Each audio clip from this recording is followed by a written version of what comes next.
Well. I think this makes perfect sense and is something everyone has actually been asking themselves over the past 2 months now.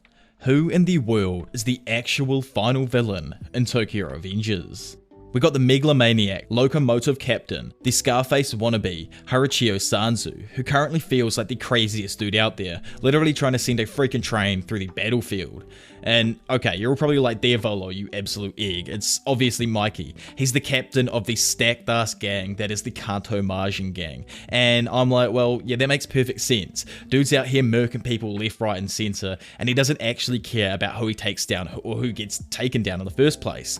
Honestly, I didn't want to say it in the last video. Mikey's got this crazy ass Sasuke vibe going on right now with being bad just for the sake of being bad for the story or plot. But obviously here I'm just speaking out my ass because I don't know actually what happens in the next few chapters or what's going to happen in the next few chapters. But still, that's two guys who honestly could easily be considered by themselves the final threat of the series. But what about the other dude, who is constantly in every single conflict, bar one in the Black Dragons arc, but still they end up betraying Takemichi. So yes, constantly in every single conflict or battle throughout the entire story, the demon, who seems to just always be there, preying on the downfall of anyone for his own entertainment. The man with probably the most fitting nicknames. He is the Reaper, but most well known throughout the story as the God of Death, Shuji Hanma.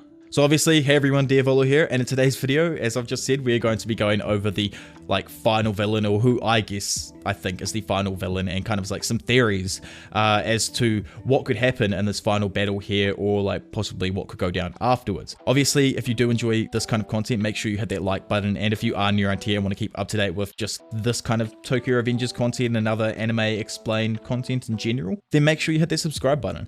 But anyway, enough of that, let's get back into the video. So firstly, I want to know your thoughts on what you think the outcome of the story is going to be down in the comment section below. Do you think it's going to end after this battle, or do you think it's going to continue with more chapters leading into another conflict? Recently, I've had these questions just playing on repeat, and I truly don't know. I've got a feeling that if the series did end at this point with the battle, it would end in a completely unforeseen way that literally no one but Waikui knows about. Obviously, it's probably going to have something to do with Sanzu and the train attack that Takemichi literally just foresaw, as I shouldn't even need to mention it, but how did Takemichi even end up coming back to life in the first place? Was it because he shook Naoto's hand and that kind of flashback memory that he had when that train was heading towards him? Because technically, that doesn't even work. Takemichi should have died on the tracks. The pact they made didn't exist when adult Takemichi initially got hit by the train. So most likely, it's going to have something to do with Takemichi and himself shaking someone's hand while in the past to almost reset everything back to the train crash point, or just before he literally steps onto those tracks and dies. In a similar way to how I brought it up in my theory, the end of Tokyo Revengers, where I almost stupidly thought that Kazutora would be this person to save the day. Obviously, I don't think he is escaping juvie anytime soon now and getting out, as I felt like he would have shown up if he already did. Still though, maybe he might, who actually knows the gangster Waikui's way of thinking. Quickly though, if you ain't caught up, I'ma just hurt your souls really quick with this information, but a thought I just had was that maybe the time inception handshake that I love to bring up could happen between Takemichi and Kikucho. I know, fuck that absolute piece of trash Sanzu. Dude is the definition of weak, and I'm a mold for another second. So this guy plays literally no part earlier on before the Tenchiku arc, then shows up and kills a Mucho and Kikucho with a samurai sword. Know your fucking place, trash! Okay, calm down. At least Kikucho is getting a respectful death somewhat, unlike Draken just being shot by a complete random nobody. Damn, I'm never actually gonna be able to get over that. But anyway, as I brought it up just before, we really have three juggernauts of antagonists that Takemichi is seemingly having to try and defeat with a smaller force. It really just doesn't seem slightly capable. Even after our boys Kikucho and Koko decided to switch back to Takemichi's side, it's still so hard to see a way where Takemichi can actually come out on top. It isn't like the Tenchiku arc where Mikey is just going to show up and save the day for him, because obviously he won't change sides. The dude is bad. I doubt even if Sanzu and his locomotive maneuver manages to work and he kills a bunch of the original members, or even just the beloved members of Toman, I don't see anything changing with his attitude. It's like I said in my theory months ago now, right when I started out making videos, about how I think the only way Mikey is going to realize the gravity of the situation is to have Takemichi actually die in a series ending that breaks all of our hearts, which to me is becoming more and more likely with just how things are shaping up. Does Takemichi actually want to live in a world where everyone else is dead but Mikey is alive and good, yet completely miserable due to what happened? So obviously I went off on a slight tangent there, but the idea is still there in my eyes. Who out of these three is the true final villain? To me, I think it's the high possibility of being Hanma.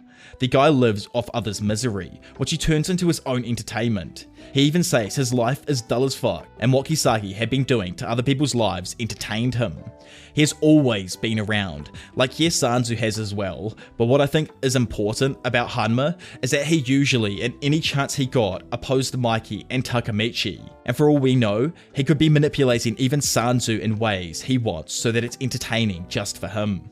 Like all of a sudden in the story he shows back up on Mikey's side. It just feels really suspicious to me. Then of course, earlier on in the series, a flashback Kisaki had where he said to Hanma, "I'm not built to be a main character, I'm just a clown, but that won't stop me from getting what I want." Dude, funnily enough, died like a clown, getting hit by Truck-kun and becoming a complete and utter meme in the community. Then, later on at the gravesite, on a completely undisclosed date and time, I'm pretty sure, we get an older Hanma, or at least, I think he's much older, with long hair, smoking, at most likely Kisaki's grave. Though, like, as silly as it is, I might as well mention it because it's not confirmed to be his grave. I don't think it is anyway. The background behind Hanma looks similar to when Mikey went to pay respect to his brother, so maybe some kind of connection there or just coincidence. But he sits down to tell the story of the Pierrot and the Reaper. A Pierrot, which, you know, obviously excuse my pronunciation, is a clown, which obviously refers to Kisaki. And then of course the Reaper refers to his early nickname, the Reaper Shuji Hanma. So maybe this here is actually Hanma coming back and telling the story to someone's grave about firstly Kisaki's story, and then finally obviously his story after it comes to an end or something. I don't know, and there would obviously have to be a bad ending for this to take place and Hanma roll up to like a grave and tell everyone the story of what happened because he's still alive somehow and I'm saying he's the bad dude. So obviously I'm thinking there's a bad ending coming up because it really just feels that way kind of like right now. In any aspect, it feels like Takemichi is, to me, just going to have to reset everything and go back to that beginning of his life and kind of be happy with what he had, at least. That's how it's feeling to me right now. Obviously, this is all just like a huge speculation and I don't really know what could happen, but I hugely enjoy looking at some of the finer details and trying to find subtle hints at possible outcomes.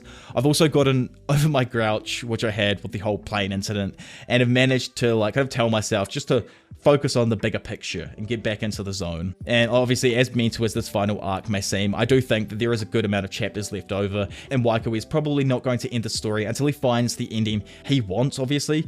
Hence why the Three Deities arc, or I guess saga now, has turned into a saga with the Three Deities not really having much play, if any, at all in this arc anymore. It's still around the 48-ish chapter mark in this arc as well, and the Tenjiku arc was like almost 90 chapters from memory, so I can see this going for like much longer, and it's not AOT, he doesn't need to end this on like a specific number or anything like that, so he could drag this arc out for as long as he needs, or make more arcs until he finds the ending that kind of he wants, exactly, because this is his story at the end of the day, he's doing what he wants. Either way, as I said at the beginning of the video, I'd love to know what you all think is going to happen with the final villain and who it truly is. Is it Sanzu, who seemingly came out of left field to be the main antag, or is it the Tokyo Revengers Sasuke edition Mikey, or is it finally my favourite, the Goat of Death, Shuji Hanma? Absolutely no favoritism on my end when it comes to Hanma, but anyway, if you are new around here and want more content just like this, or manga explain content where I go over arcs in far too much detail, then make sure you hit that subscribe button, and also be sure to try and push this video to 2.5k likes, and I'll do a bunch more stuff going over like Tokyo Revengers characters and all that kind of jazz in the future, and more theories. But anyway, for now it's been your professional degenerate, Diavolo, and I will see you all in a bit.